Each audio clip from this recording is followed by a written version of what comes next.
बिजनि सोलोंसालिमा दालाय एबसुआ दिनै सनाथि मायथाइ फोरबो खुंफुंदों।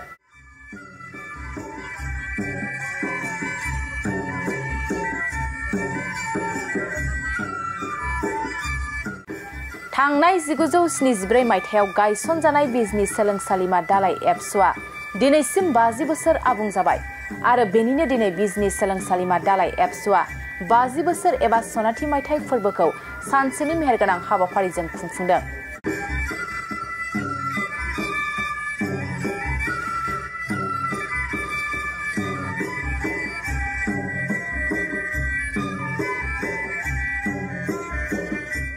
बे सानसेनि हाबाफारियाव फुंनिफ्राय गिबि आफादनि फिरफिला बिरहोनाय, बड'फानि मुसुखायाव बिबार बावनाय, सानजौफुआव बिजनि सोलोंसालिमा दालाय एबसुनि बारग' बिबानगिरि फरायसा आरो आथिखालनि बिबानगिरि फरायसा जथाय सावराय जुथुम आरो मोनाबिलियाव गं 50 केन्डेल फोजोंनाय हाबाफारिफोर लानाय जादों। बे बिजनि सोलोंसालिमा दालाय एबसुनि सनाथि मायथाइ फोरबो फालिनाय हाबाफारियाव गायसनगिरि आफादगिरि आरो गाहाय नेहाथारि बिथांमोनाबो बाहागो लायो।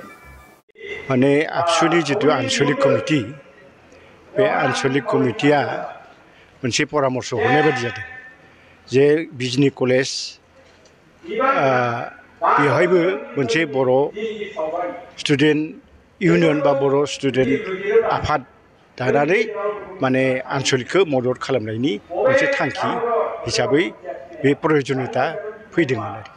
नोंथांमोना बिबान लाखांनायनि उनाव माबायदि खामानि मावनो गोनां जादोंमोन? जों बिसेसकै आगोलनि जितु थांखिमोन एबसुनि, बियो समाजारि जेंना जेनेबा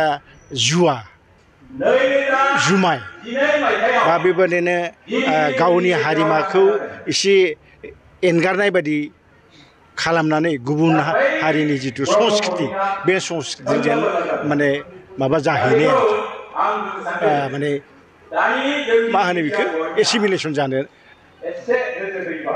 नुनायखाय, एसिमिलेसन जानो थाखाय नुनायखाय बा जानायखौ नुनायखाय जोङो बेफोर खामानिखौ होबथानो बाध्य जादों बा फुजा पातलाव जोङो माने एभयड खालामनांगौ होननानै जोङो खावलायदोंमोन बर' हारिखौ।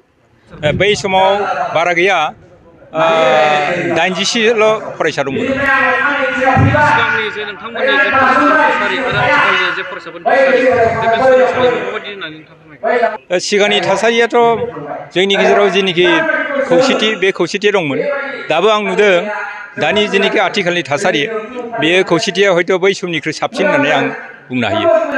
जे नोंथाङा नैबे सोलोंसालिमानि जे दालाय एबसुनि गायनायफोर जाखांनायनि उनाव जे नोंथाङा माबायदि जाफुंसारनो हादों होननानै नोंथाङा फोरमायगोन? दा आङो आंनि जेनिखि फरायनाय, बे फरायनाय हाबाफारिया 1974 जोबनाय लोगो लोगो आं थुंगिदों आरो बिनि उनाव आङो बिजनि कलेजनि फरायसा नंला।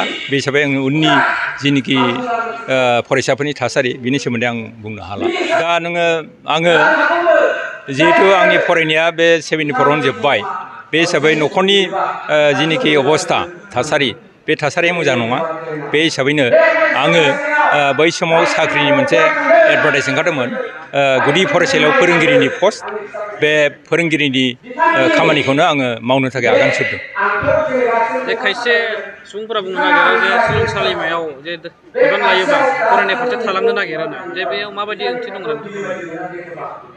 बियो गावनि सायाव सोनारो होननानै आं सानो।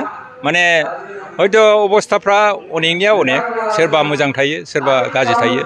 दा जुदि फरायनाया मोजांबा फरायलांबाय थानो हाबाय, आरो जुदि फेल जाबाय थायोबा उफाय गैया, बियो फरायनायखौ बाद होनानै माबा मोनसे मावनानैथ' जानांगोन।